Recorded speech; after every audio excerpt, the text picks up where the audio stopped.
first and foremost, that worksheet that you picked up on your way in, that worksheet is going to be due on Wednesday. Not the day of the test. It's going to be due your next class, which is Wednesday. Okay? Remember, Tuesday is pre-ACT forward exam day, so no classes so no pre-calc that day, because juniors and seniors don't have to come to school, and freshmen and sophomores are busy testing in other locations. So your next class after today is Wednesday. So that's when that worksheet is going. Okay. Right. So again, out of your own notes today, let's get her going. Okay.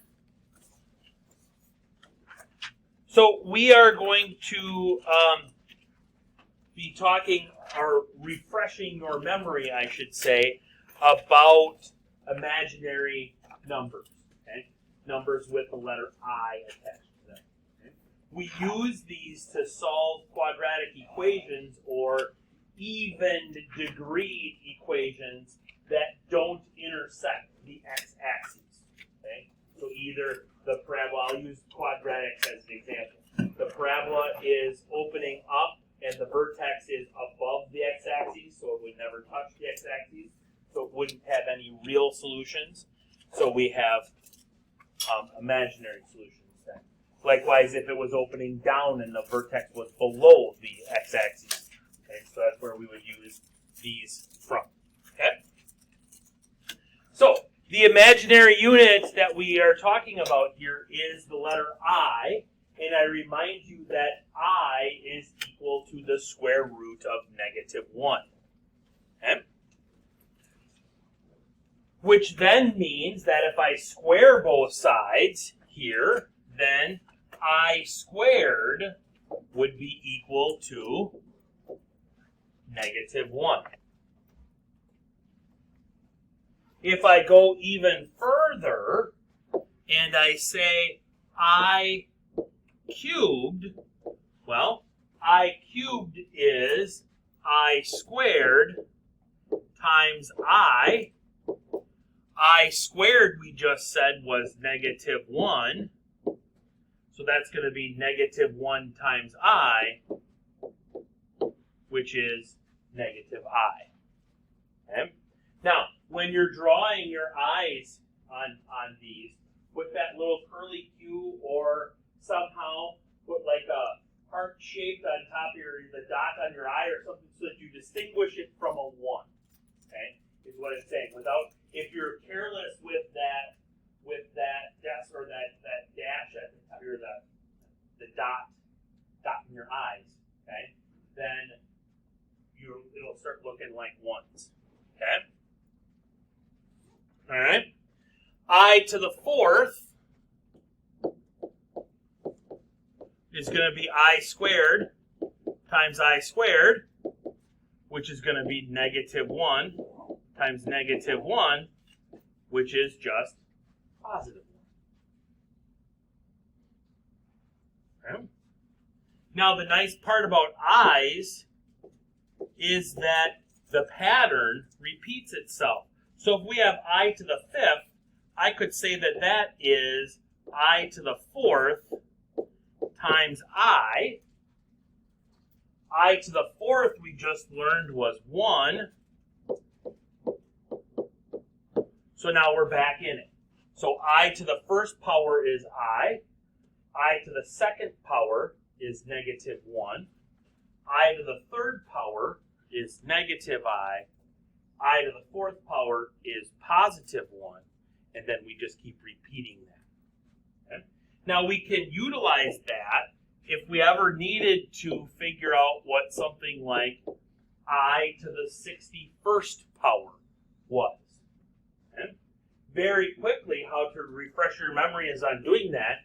In your brain, you take 61 and you divide it by 4. Because there's 4 spots. 1, 2, 3, 4 spots on our eyes. Okay? So 61 divided by 4 is going to be 15 with a remainder of 1.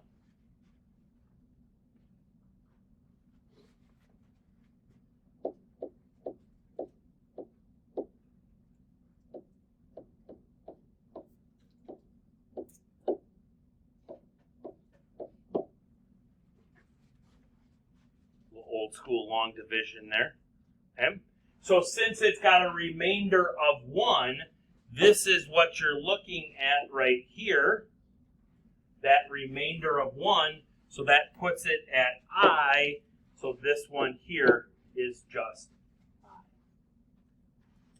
That remainder is either going to be 0, which would be in position 4, 1, position 1, 2, position 2, 3, position 3. That's it. When you're dividing by 4, your remainders can only be 0, 1, 2, 3, or 4. 0, 1, 2, or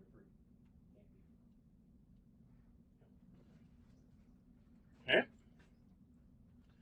All numbers can be written in the complex form. Okay?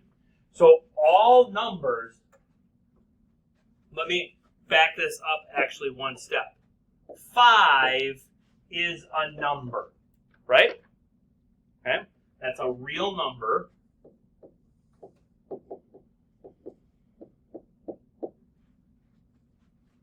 With no imaginary part. Okay?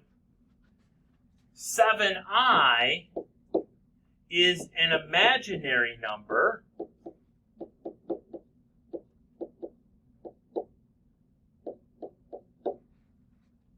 and it has no real part. Okay?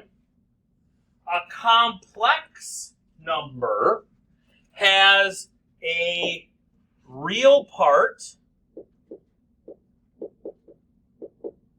and a imaginary part.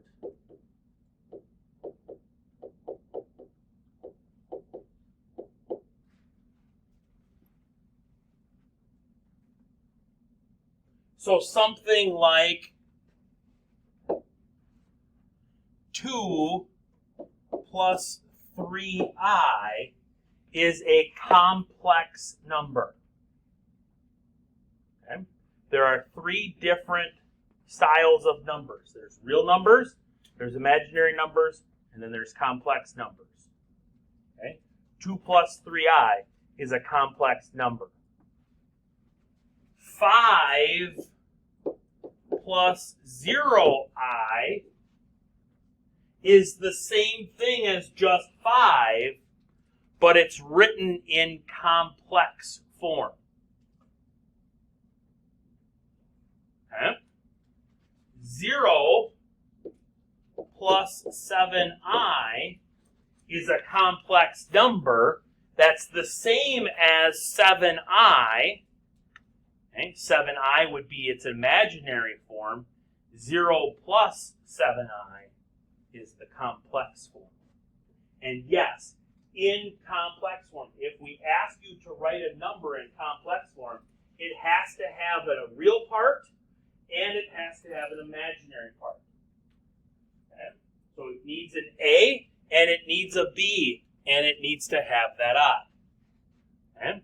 So if we ask you to write it in complex form, a real number would look like that with a plus 0i on it. An imaginary number would have 0 plus to start. Okay. Questions on that? Let's do some basic operations with math or with complex numbers. The first one is addition. Okay. Well, if we're adding, we really don't need our parentheses. So then this would be 2 plus 3i plus 5 minus 10i. And then we just combine our like terms. 2 plus 5 is 7. 3 i's minus 10 i's is negative 7 i's.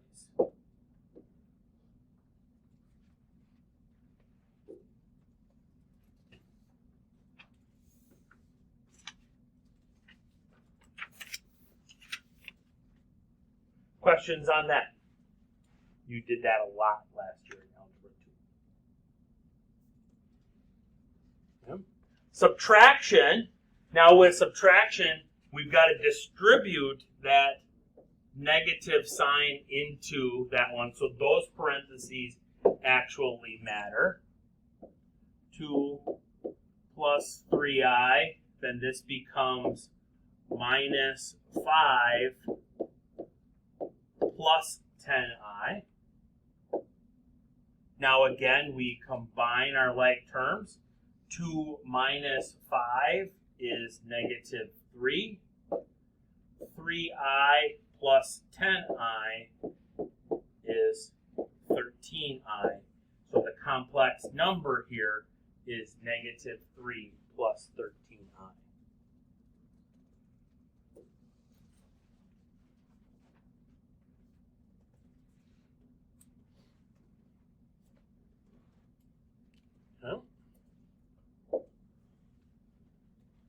Multiplication, just like if we were multiplying two binomials together, it's either a double distributive type of a property, okay, where you take the 2 and you distribute it in, and then you take the 3i and you distribute it in. For me, old school, we used to call that FOIL, first, outers, inners, last. It's the same as double distribution. Okay? So, if I take the 2 and I distribute it in, then I get 10 minus 20i. If I take the 3i and I distribute it in, I get plus 15i minus 30i squared.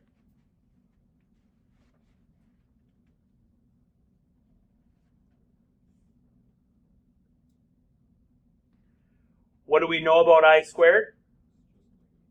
It's negative 1. So negative 30i squared is really plus 30.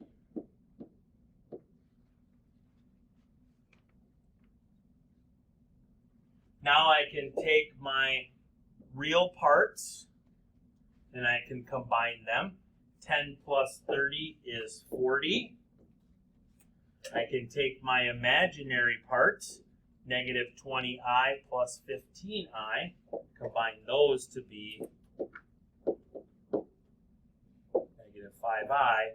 So my complex number is 40 minus 5i.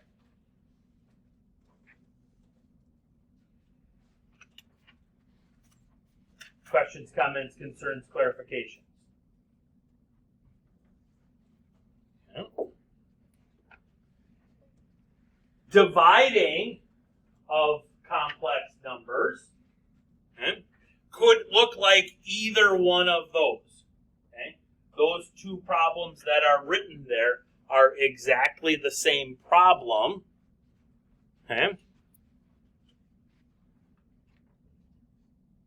Just written, one's written out as a one-liner, one's written out as a fraction.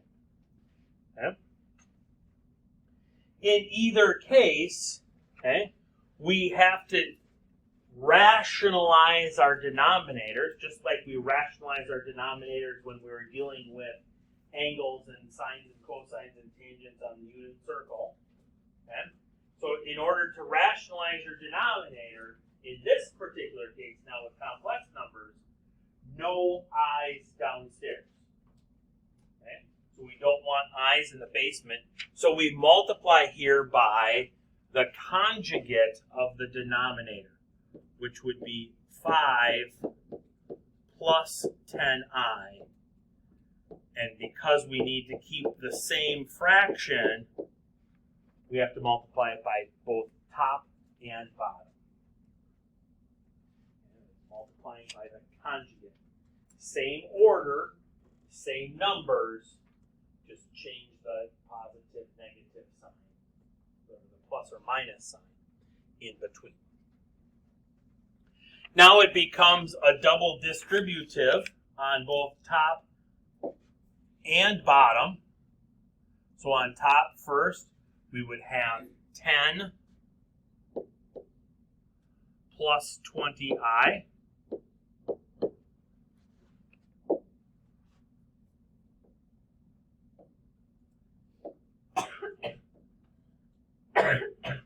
Also on the top, we would have plus 15i plus 30i squared.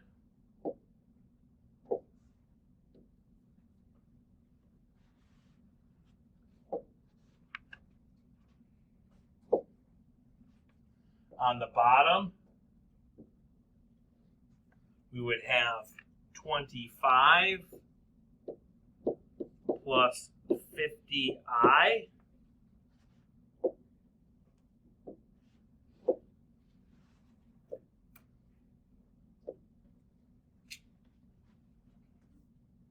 and we'd have negative 50i minus 100i squared.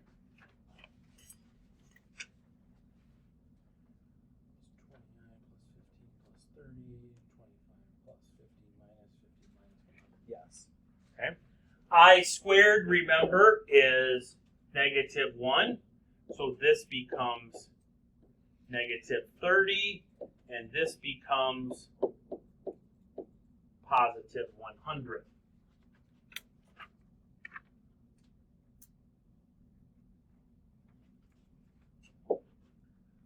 Scroll down, give myself a little more space here.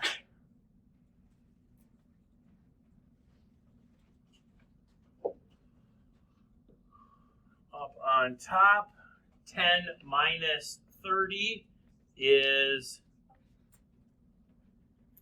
negative 20.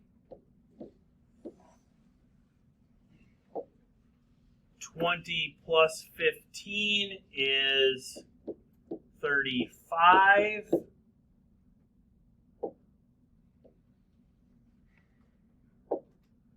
25 plus 100 is 125.